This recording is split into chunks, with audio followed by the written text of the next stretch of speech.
안녕하세요. 임동훈 목사입니다. 오늘 날마다 말씀과 함께 본문은 요한복음 2장 13절에서 25절까지 말씀입니다. 오늘은 예수님이 예루살렘에 들어가시고 또 예루살렘 성전에 들어가셨을 때 성전에서 장사하는 자들을 보시고 이 오늘의 사건이 일어나게 됩니다. 성전에서의 하나님을 향한 예배는 온데간데 없이 사라졌고 그것은 장사꾼의 소굴이 되고 말았던 것입니다.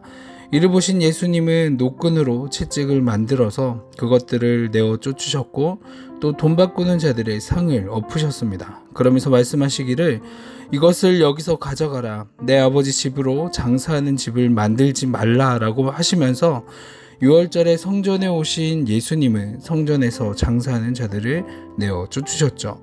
이렇게 진노하신 예수님을 향한 성전에서 장사를 하던 상인들과 또 제사장들에게 결국 미움을 받게 되었고 그들과 예수님은 대적하기 시작했습니다.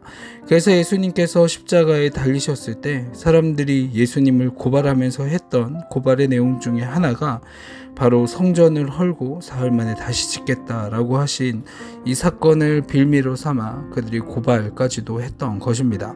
그래서 그들에게 예수님이 따집니다. 18절 말씀에 보면 이에 유대인들이 대답하여 예수께 말하기를 내가 이런 일을 행하니 무슨 표적을 우리에게 보이겠느냐라고 이야기를 합니다.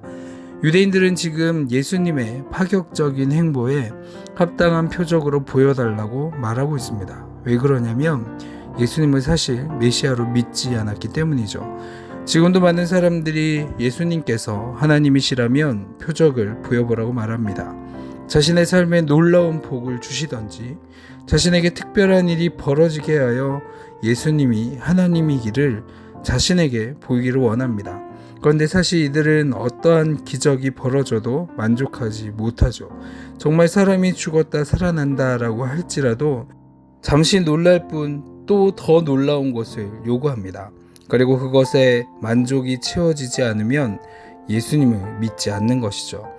그러기에 예수님은 오늘 본문의 질문에 대해서 도저히 이해할 수 없는 대답을 하고 계신 것을 볼 수 있습니다.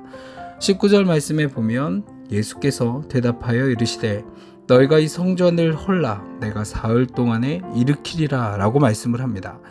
당연히 이 말씀을 당시 사람들은 이해하지 못했습니다. 그 예수님과 함께 하시던 그 제자들 역시도 예수님이 부활하신 후에야 이 말씀의 뜻을 이해할 수 있었을 거니까요.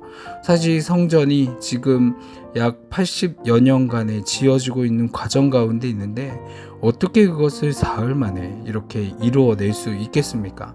그런데 왜 예수님은 이렇게 어려운 말씀을 하셨었던 걸까요? 사실 이성적으로 생각해 보면 예수님의 말은 말도 안 되는 겁니다.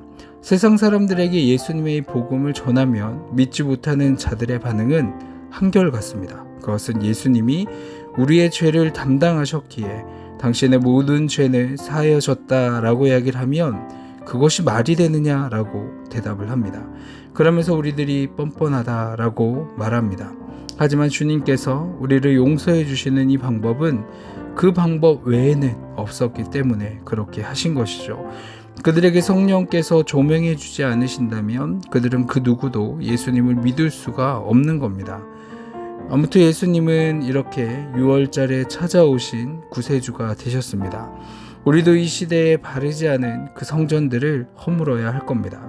복음의 본질은 사라지고 외형만 화려해지고 거대한 건물과 넘쳐나는 프로그램과 정말 이 복음은 없는 예배, 하나님의 영광이 빠진 자기 만족을 위한 헌신과 재미있는 교회 생활이 우리가 하나님과 동행하고 있다라는 그 착각에 빠져 살아가게 합니다. 이제는 그 모든 것들을 헐어버려야 합니다. 그래서 우리가 소망하며 살아야 할 것이 오직 예수님의 복음만이 온전히 살아나고 예수님의 생명만이 우리 속에서 살아나고 예수님의 가르침이 우리 삶 속에서 드러나는 삶을 살아갔으면 좋겠습니다. 그래서 오늘 본문처럼 예수님의 이 채찍 소리와 분노의 소리가 더 이상 오늘날의 이 교회를 향해서 들려지는 것이 아니라 주님의 그 놀라운 사랑과 또 하나님의 신실하신 은혜를 향한 찬양과 감사가 넘쳐나는 복음의 공동체로 세워지길 소망합니다. 오늘 말씀을 기억하며 기도하겠습니다. 사랑이 많으신 하나님, 당신의 은혜에 감사합니다. 언제나 주님이 기뻐하시는 삶을 살아가게 하시고 당신의 뜻대로 세워지는 귀한 공동체로 사용하여 주시옵소서. 오늘도 우리 가운데 함께 하실 주님을 소망하며 이 모든 기도 사랑이 많으신 예수님의 이름으로 기도합니다. 아멘.